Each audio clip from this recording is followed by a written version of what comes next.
गेहूं में चाहे चौड़ी पत्ती वाले खरपतवार हो या सकड़ी पत्ती वाले खरपतवार हो, इन दोनों को कंट्रोल करने के लिए आज के समय मार्केट में कई अलग अलग प्रकार के खरपतवार नाशी उपलब्ध है। लेकिन चौड़ी पत्ती वाले खरपतवारों में बथुआ, पत्थर चट्टा, सरसों, बड़ी दूधी जैसे खरपतवार गेहूं की फसल में हर साल देखने को मिलते हैं। और वही गेहूं की फसल में सकड़ी पत्ती वाले खरपतवारों में गेहूं का मामा, जंगली जई, मकड़ा घास, सांवा घास जैसे तमाम प्रकार के खरपतवार गेहूं की फसल में काफी ज्यादा देखने को मिलते हैं। तो किसान मित्रों, इन दोनों ही प्रकार के खरपतवारों को कंट्रोल करने के लिए आज के इस वीडियो के अंदर हम बात करने जा रहे हैं एक ऐसे पावरफुल कोम्बो के बारे में, जिससे अगर आप गेहूं की फसल में 20 से 25 दिन की अवस्था पर उपयोग में लेते हो तो न केवल चौड़ी पत्ती वाले खरपतवार नियंत्रित होंगे, बल्कि सकड़ी पत्ती वाले खरपतवारों का भी सफाया हो जाएगा। तो आपने भी इस साल गेहूं की फसल लगा रखी है और आपके गेहूं की फसल में कौन से खरपतवार सबसे ज्यादा आते हैं वो हमें कमेंट बॉक्स में जरूर बताएं। और अभी तक कात्यायनी ऑर्गेनिक्स के यूट्यूब चैनल को सब्सक्राइब नहीं करा तो नीचे दिए बटन पर जल्दी से क्लिक करके चैनल को सब्सक्राइब कर लीजिए और बिना किसी देरी के इस वीडियो को अपन शुरू करते हैं।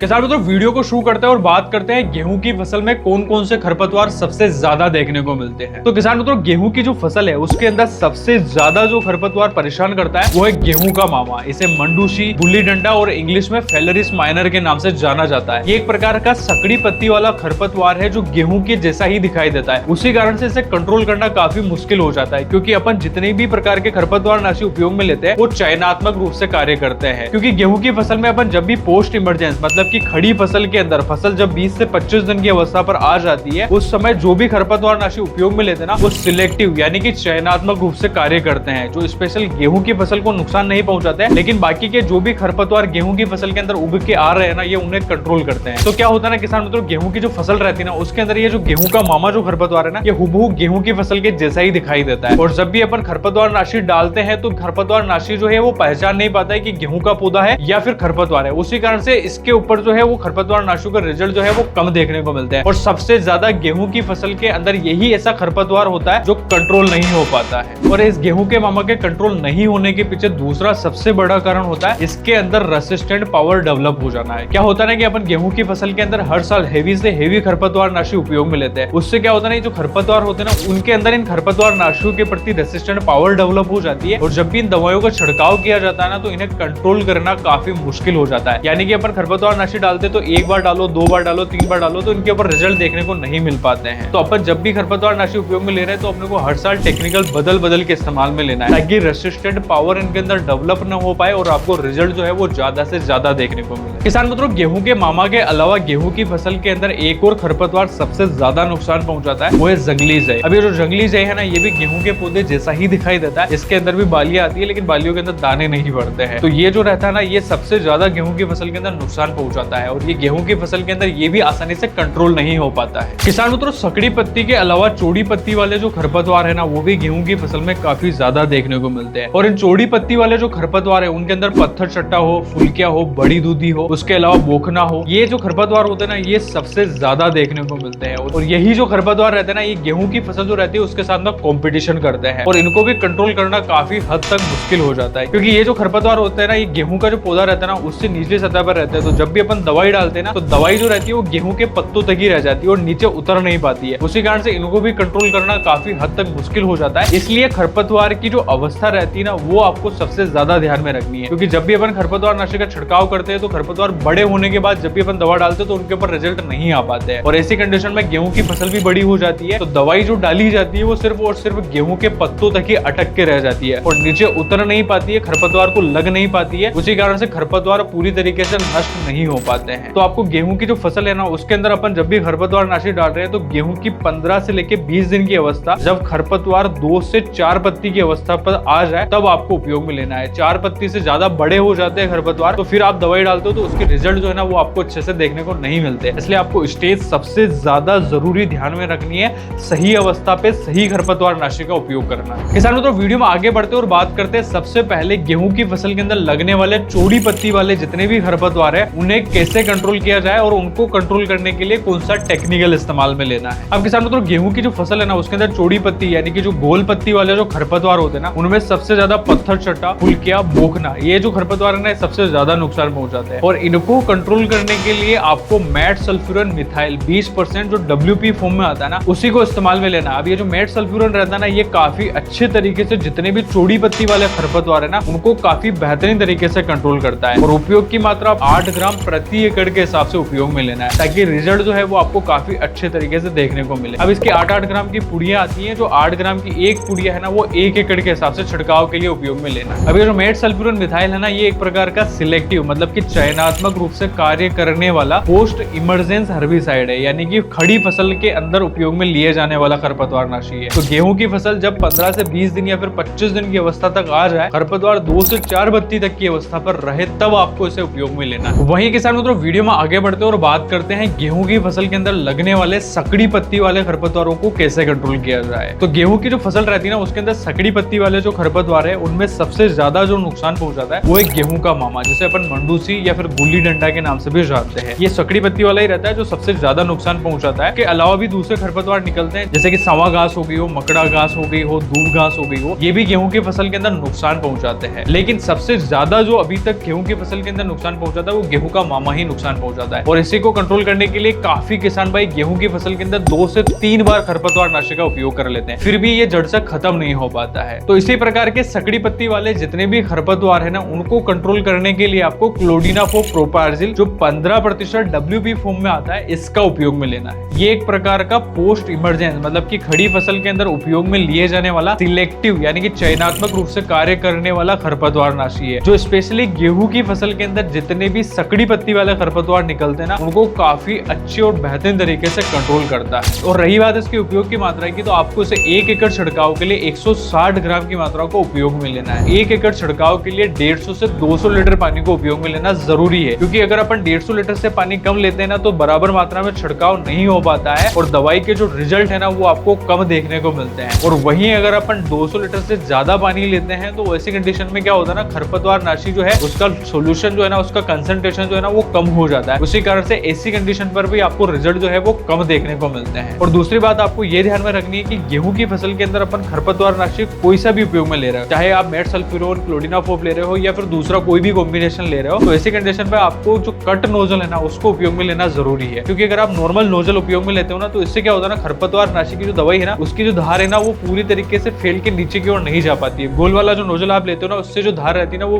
जो है फैल जाती है और अच्छे से दवा जो है वो पत्तों के ऊपर गिर नहीं पाती। ऐसी कंडीशन पर भी रिजल्ट जो है वो डाउन हो सकते हैं। तो ये 2 बातें आपको जरूर ध्यान रखनी है। और छिड़काव आपको हमेशा मौसम साफ होने की स्थिति में करना है, और जो छिड़काव के लिए अपन पानी उपयोग में ले रहा है उसका भी आपको जो है जांच लेना है, अच्छा साफ स्वच्छ पानी लेना है, ताकि गोल फटने की दिक्कत ना आए और रिजल्ट भी अच्छे से देखने को मिले। तो किसान मित्रों, ये जो 2 खरपतवार नाशी मैंने बताया है, एक चौड़ी पत्ती के लिए है और एक सकड़ी पत्ती के लिए। अब इन दोनों का जो गोल है वो आपको सेपरेट बनाना है और उसके बाद में टंकी में डाल के आपको समान मात्रा में छिड़काव करवा देना है। इसके अलावा भी अगर आपके क्षेत्र में कोई दूसरा कॉम्बिनेशन चलता है, तो आप उसे भी उपयोग में ले सकते हो, लेकिन इसका रिजल्ट अभी तक गेहूं की फसल में काफी अच्छा देखने को मिला है, तो आप बाकायदा इसे उपयोग में ले सकते हो। और अगर आपके क्षेत्र में कोई दूसरा खरपतवार नाशी डालता है, तो आप जरूर हमें कमेंट बॉक्स के अंदर बताएं, हम उसके ऊपर नया सेपरेट वीडियो जरूर लेके आए। वीडियो में दी गई जानकारी आपको अच्छी लगी तो इसे लाइक करें, चैनल को अभी तक सब्सक्राइब नहीं करा है तो जल्दी से सब्सक्राइब कर दीजिए, वीडियो को अपने किसान मित्रों के साथ जरूर शेयर करें। धन्यवाद।